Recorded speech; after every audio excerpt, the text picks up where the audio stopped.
Now the ingredients, not limited to this dish, are a tomato, 2 cloves of garlic, 2 eggs, cornstarch, and green onions. And the seasonings include soy sauce, sugar, chicken powder, and oyster sauce. Now while I prepare the ingredients, it is time for history. So tomato scrambled eggs, or fanchisadan, is a family dish, meaning it can have different recipes. But they always consist of 2 things, eggs and tomatoes.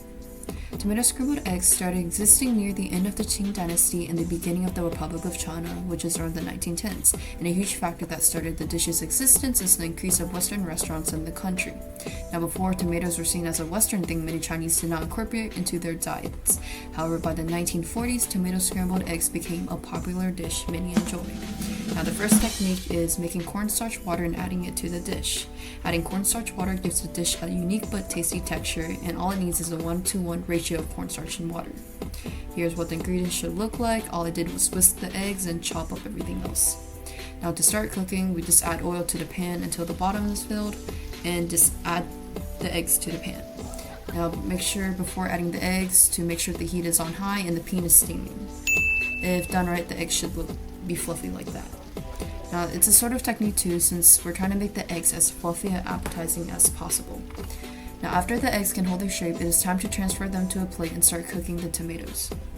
Start by adding oil until it fills the bottom of the pan again, and add half of your chopped garlic and cook them until they're golden.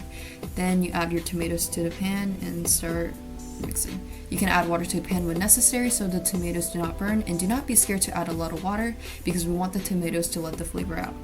Now the cooking tomatoes should be about 3 to 6 minutes if the heat is high, and cover the pan with a lid to let the tomatoes cook.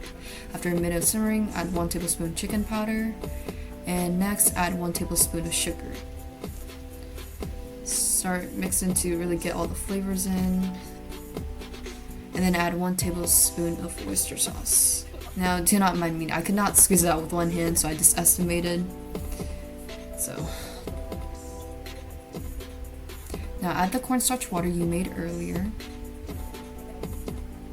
and add 1 tablespoon of soy sauce. Add the eggs, and then you add in the rest of your garlic. Optionally, you can also put in ketchup for extra sweetness, but I did not do so in the video because I personally don't like it. You can also consider that as a technique, and you can always change it to your liking.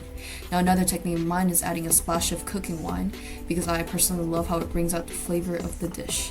It really does complement the dish very well. Now remember to taste test to see if the flavor fits your tastes, and add the green onions. And this is what it should look like.